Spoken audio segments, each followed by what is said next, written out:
నమస్తే అండి రామారావు గారు. నమస్తే మా. రామారావు గారు, ఇది నిజం అని నేను అనను, ముందుగానే చెప్తున్నాను. ఒక రూమర్గానే చూడాలి. కాకపోతే మన దగ్గరికి మన వీడియోస్ చూసి ఇష్టపడుతున్న వాళ్ళకున్న సందేహాలను కూడా ఫోన్ రూపంలోనో కమెంట్ రూపంలోనో చెప్తున్నారు. సో దాన్ని బట్టి వచ్చిన డౌట్ ఏంటి అని అంటే, ఇప్పుడు 2 తెలుగు రాష్ట్రాలలోని ప్రజలకే కాదు, ఇటు మనం చూసుకుంటే కర్ణాటక కావచ్చు, ఇటు చెన్నపట్నం నుంచి కూడా కావచ్చు, మన తిరుమల వెంకటేశ్వర స్వామికి అత్యధిక సంఖ్యలో భక్తులు ఉన్నారు. సో ఏదైనా ఒక కోరిక కోరుకుని తిరుమల వెళ్ళి వస్తే పని అయిపోతుంది, అంటే మన కోరికలు నెరవేరుతాయని అత్యంత సెంటిమెంట్ ఉంటుంది.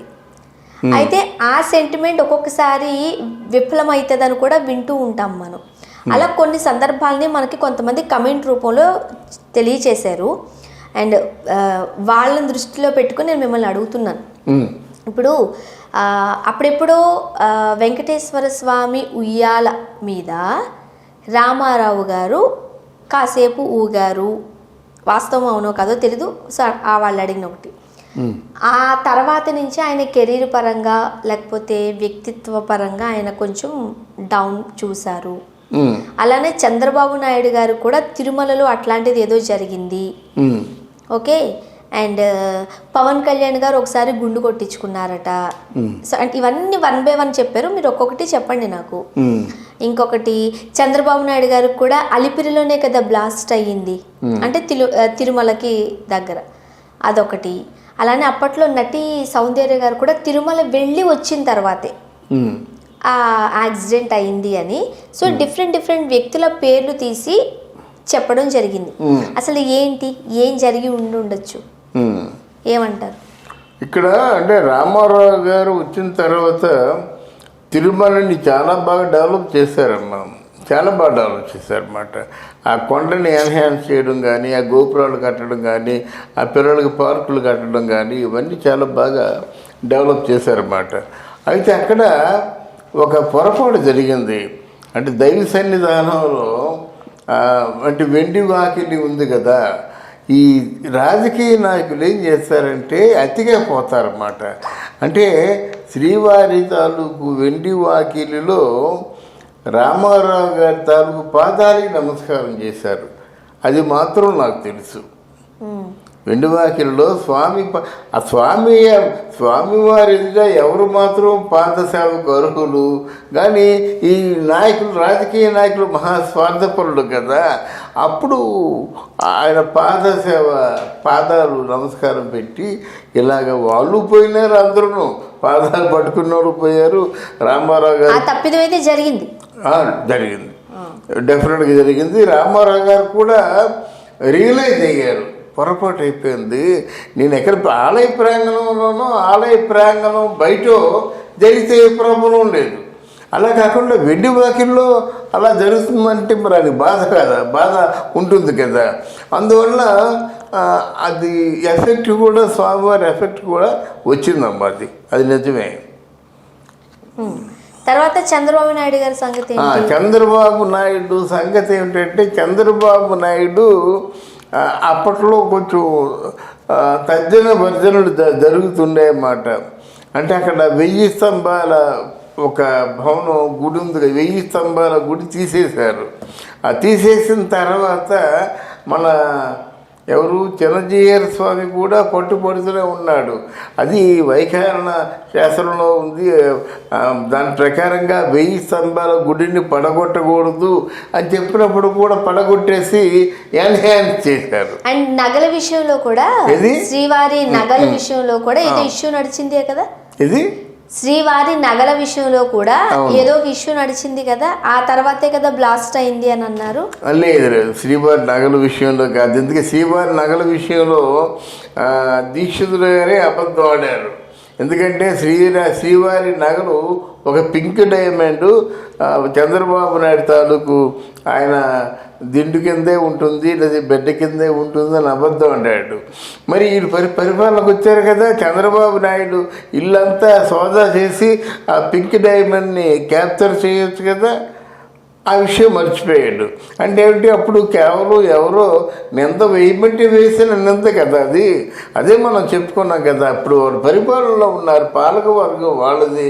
చంద్రబాబు నాయుడు ఇంటికి వెళ్ళండి, మొత్తం అంతా సోదా చేయండి, ఆ పింక్ డైమండ్ తీసుకొచ్చి తిరుపతి దేవస్థానానికి అప్పచెప్పండి. అది లేదు, అబద్ధం అన్నట్టు తెలిసిపోయింది. అలాగే తిరుపతి దేవస్థానంలో చాలా వరకు అవినీతి పనులు జరుగుతున్నాయని దీక్షితుల వారే చెప్తున్నారు అన్నమాట. దాన్ని అలా ఉంచుదాం. ఇది 1000 స్తంభాల గుడి పడగొట్టిన తర్వాత చంద్రబాబు నాయుడికి మంచి జరగలేదు. అది అలిపిరి గెస్ట్ హౌస్ అక్కడ దగ్గర మా మూడుకి కాదు బాంబు బ్లాస్ట్. ఆల్మోస్ట్ ఆయన ప్రాణాలు వదిలేసి మళ్ళీ ప్రాణాలు వచ్చాయి, మృత్యుంజయుడు అనమాట. అప్పుడు ఎలాగనుకున్నారంటే స్వామి మీద నమ్మకం ఉంది కాబట్టి బతికాడు అనుకున్నాం. అది కూడా నిజమే కదా. ఇప్పుడు రామారావు గారు ఆ ఉయ్యాల మీద కొద్దిసేపు అట్లా ఊగారు అన్నది దాంట్లో వాస్తవం లేదంటారా? అది నాకు తెలియదమ్మా, తెలియని విషయం చెప్పకూడదు. కానీ ఉయ్యాల మీద మాత్రం రామారావు గారు ఊగారంటే పడిపోతారు ఆయన, తెలుసా? దానికి వేరే చెప్తాను నీకు కదా. ఉయ్యాల మీద ఊగినట్టయితే ఒక్క క్షణం కూడా కూర్చోలేడు అన్నమాట. స్వామివారి ఉయ్యాలకి అంత పవర్ అన్నమాట. అందువల్ల ఆ స్థితికి ఎవరు వెళ్ళరు. ఒంటరిగా స్వామిని ఎవరు చూడలేరు. అక్కడ స్వామిని ఎవరు చూడలేరు. స్వామిని తాకినట్టయితే మానవ శరీరాన్ని తాకినట్టుగా ఉంటుంది. స్వామి వెనుక ఆ పన్నీరుతో అలా రుద్దుతూ ఉంటే మామూలు శరీరానికి ఉన్నటువంటి వెంట్రుకలు ఎలాగైతే ఉంటాయో అలా తగులుతాయి. తర్వాత స్వామి శరీరం ఆ వేడిని చల్లార్చడం కోసం ఎన్ని పంచామృత స్నానాలు, పసుపుతో స్నానాలు, ఎన్ని పాలతో స్నానాలు ఇవన్నీ ఉంటాయన్నమాట. ఆ స్వామిని అంత తేలిగ్గా ఎవరు ముట్టుకోలేరు. కనుక ఇట్లాంటి ఏదైనా పుకారు వచ్చిందని చెప్పుకోవచ్చు, కానీ స్వామి ఉయ్యల్లో కూర్చునే అర్హత ఎవరికీ లేదు. ఓకే. రాజశేఖర్ రెడ్డి గారు కూడా తిరుమల వెళ్ళి వచ్చిన తర్వాతే ఆ యాక్సిడెంట్ జరిగింది, అది అనుకున్నారు. అదేదో మామూలుగా వచ్చినప్పుడు ఈ స్వామికి 2 కొండలు చాలు కదా, మిగతా 5 కొండలు కూడా డెవలప్మెంట్ చేసేద్దాం అని చెప్పాట. అది కొంచెం అది ఎఫెక్టే ఇచ్చిందన్నమాట. కొండల్లో 2 కొండలు స్వామికి ఉంటే మిగతా 5 కొండలు కూడా జనజీవన శ్రమతో కలిపేద్దాం ఉన్న ఆలోచన వాళ్ళకు ఉండేది. ఆలోచన తగ్గట్టే ఆయన అనుభవించారని చెప్తారు. పవన్ కళ్యాణ్ గారు గుండు ఇది కేవలం అబద్ధం. పవన్ కళ్యాణ్కి ఏమో ఎవరు పరిటాల రవి గారు గుండు చేయించారని అంటారు. పరిటాల రవి గారి తాలూకు వాళ్ళ మిస్సెస్ చెప్తుంది కదా, అదేం కాదండి. కేవలం తెలుగుదేశం పార్టీ వాళ్ళు అల్లినటువంటి కట్టుడు కథ. ఆయన ఏదో ఉద్దేశంతో గుండు చేయించుకుంటే వీళ్ళు రాజకీయాలు ఎంత ఘోరంగా ఉంటాయంటే, ఇక్కడ పవన్ కళ్యాణ్ పరిటాల రవి గారు ఇద్దరు ఘర్షణ పడితే రవి గారికి కోపం వచ్చింది, ఆ గుండు చేయించేశారంటే నిజమే. రవి గారు ఆ స్థాయి మనిషి. రవి గారు ఏమి చేయాలనుకుంటే చేయగలడు. అందుకని రవి గారు గుండు చేయించారని చెప్పేసి తెలుగుదేశం తాలూకు ప్రచారాన్ని జనాలు నమ్మారు. కానీ వాస్తవానికి అది కరెక్ట్ కాదు. అది అండ్ సౌందర్య గారు కూడా తిరుమల వెళ్ళి వచ్చిన తర్వాతే ఆ ప్రమాదం జరిగింది అంటారు. సౌందర్య గారు తిరుమల వెళ్ళి వచ్చిన తర్వాత అని కాదు, కానీ సౌందర్య గారి బ్రదరు అమర ఏదో పేరు ఉంది, ఇద్దరు కలిసి వాళ్ళని ఈ ఫ్లైట్ ఎక్కే ముందు సౌందర్య గారి హస్బెండ్కి సౌందర్య గారి మదర్కి తెలుసు చచ్చిపోతారని. అర్థమైందా? అది ప్లాన్డ్గా చేసిందన్నమాట. ఆ ఫ్లైట్ ఎక్కుతున్నారు, ఆ ఫ్లైట్ క్రష్ అవుతుంది, క్రష్ అవ్వడం కోసం ఏర్పాట్లు చేసుకున్నారు. అలాగే ఇద్దరు పోయారన్నమాట. ఇద్దరు పోతే సౌందర్య గారి తాలూకు ఆస్తికి ఇంకెవరు వారసులు ఉంటారు కదా, అప్పుడు సౌందర్య మొగుడే వారసులుగా ఉంటాడు కదా. అది అలాగా తెలుసు, అందరికీ తెలుసు. మరి తిరుమలలో ఏమైనా అంటే ఏదైనా కొంచెం దోషాలు జరిగాయేమో తెలీదు. సౌందర్య నాకు బాగా తెలుసు కదా, మంచి రచయిత్రి, స్వామిని నమ్మేది, చారిటబుల్ ట్రస్టులు ఉన్నాయి, పేద సాధనకేమో ట్రస్టుల ద్వారా చాలా డబ్బులు సహాయం చేసేది. అట్లాంటి వ్యక్తి అన్న చెల్లెలు ఇద్దరు ఒకటిగా కాలి బూడిదైపోయారంటే మరి ఎంత దుర్మార్గంగా ప్లాన్ చేశారో చూడమ్మా.